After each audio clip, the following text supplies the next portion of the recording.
Hello, Tim from Fair Play Now on the 17th of January 2023. All I'd like to do today is make an observation while it's kind of at the top of my mind, sort of thing. And before I get into it, a comment I see online a lot, whether it's under these videos or under other people's videos on Telegram groups, even people making videos coming out with this kind of thing or written articles, but they are saying, what is the point in basically speaking out against the narrative, against the government, against what's going on? What's the point of it? What's the point of going on these shopping trips, as I call them, up in London and elsewhere? Because none of it ever seems to have any effect, nothing ever seems to change, and basically what's the point of it?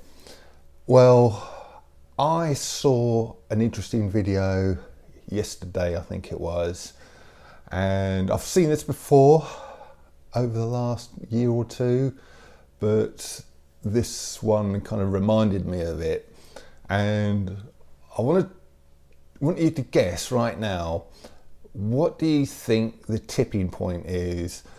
How many people, what percentage of the population of any given country do you think you need to have before the government is either forced to concede your wishes, the things that you want to see happen in society, or indeed for that government to collapse if they can't make the concessions demanded? What do you think that tipping point is? You might be thinking maybe, it's got to be 80% of the population, 70, 60, maybe 50, certainly not much less than 50, okay, 40% perhaps. You might be thinking, if it's only 30%, 20% of the population, no chance, the government isn't going to budge.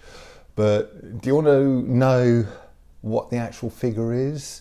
And I'm not the only one saying this. In fact, it's not even me saying this figure. It's been sort of touted by people who are a lot more knowledgeable about these things, social commentators, historians, sort of political experts, etc.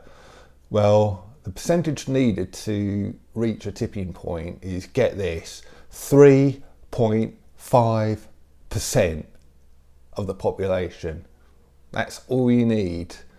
According to the lady speaking in this video I've seen, no government in the world can withstand 3.5% of the population kind of speaking out against them and wanting either their collapse or sort of big concessions out of them. And when you think about it, the biggest shopping trips that occurred in the summer of 2021 in London, well, conservative estimates put it at about 1 million people at the biggest one. Other estimates are even more than that, but let's say 1 million people. And for every person that was on that shopping trip, that biggest one, you can bet your life there would have been another, at least one, maybe two or more people up and down the country who would have loved to have attended but just couldn't for some reason. They're too far away, sort of too far up north to get down to London, or didn't have the money to get to London, didn't have the means, perhaps they're ill, or just for some other reason couldn't do it.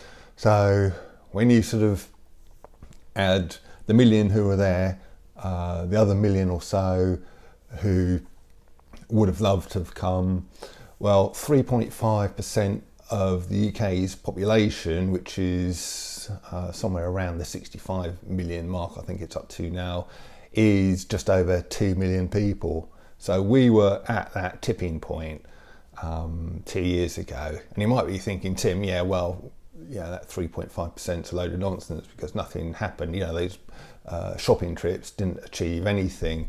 Well, I beg to differ, because I think they did achieve a lot. I think had it not been for those shopping trips, we probably would have never come out of the third lockdown. They delayed it once, actually just before the largest shopping trip that I've just been talking about. They delayed the kind of ending of lockdown restrictions in June of 2021, put it back to July, and it was the end of June shopping trip that we had those huge numbers.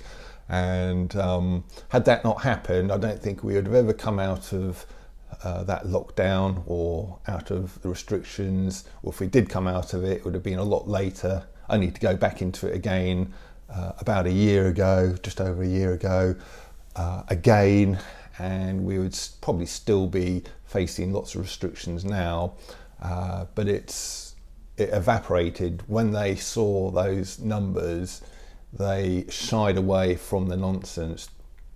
And I think we are reaching the tipping point again now with the V. That's why the powers that shouldn't be are getting so desperate, and they'll probably fight harder to keep the V narrative than they did the lockdown narrative, because it's, well, for some reason they just think the big V is something to be absolutely venerated and never questioned. It's their kind of, their cash cow for starters. And if I can put a religious kind of metaphor on it, simile, whatever, simile I guess it is, it's like their holy grail, isn't it? So their sacred cow, so you can't go slaying it. They're going to fight harder to keep it. But we are approaching that 3.5% again, and that is why I don't think the big V narrative will last. And that's all you have to do. You don't need huge numbers of people, you just need that 3.5%. And it's never been easier to sway and influence a population as it is now. If you feel strongly about something, all you need to do is pick up your phone, like I'm doing here, get a cheap little £20 microphone, which makes your sort of voice sound really clear in the videos, and maybe get a cheap tripod to stick the phone on with a little adapter thing, all cheap stuff, easily obtained for not a lot of money. Turn the phone on, just speak your mind, and if you're passionate enough, the word will soon get out there, and then other people will again in turn spread the word, and until you get to that 3.5%. I'm not saying me personally is responsible for the 3.5% that we achieved before, far from it, but I like to think I played a small part in that, because I picked up the phone and turned it on and started this channel. And it didn't take many people like me to do it.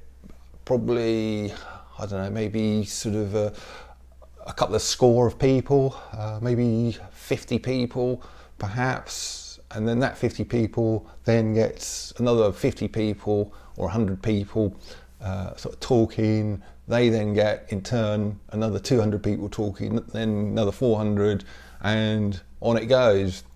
So that is how easy it is to sway governments. And once a certain critical mass is achieved, you then start getting people organising more sort of in-depth sort of protests in the form of shopping trips and things. You get people like that on board, and that then in turn forces governments to backtrack.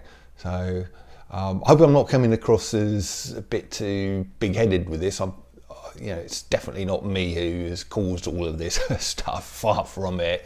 But it is me plus, I don't know, 50 or 100 other people that sort of not even started it, but kind of took the ball, took the pass and sort of carried it on and booted the ball down the field, sort of thing.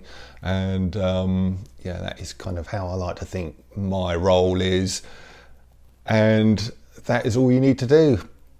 So if you don't like something, and there's plenty of stuff in the pipeline to not like, all you need to do is just either pick up a phone, or if you don't want to do that, I know a lot of people, that's not their thing, but leave comments, talk to people, family members, people out the street, people you meet, people at work, whoever you get chatting to, and the word will get round, and together we can make changes. Sort of people power, I suppose you could call it.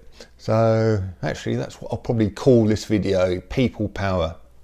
It's just a question of one person getting another person on board, and then they then get another few people on board, and before you know it, if there's enough passion, enough desire and enough kind of pushback to achieve a certain goal, in the form of not allowing the government and the powers that shouldn't be get away with their nonsense, well, you soon get to that 3.5%, and that is when governments then back off. So with that little message of hope, I'll leave it and I'll be back tomorrow. Tim from Fair Play Now. Thanks for watching.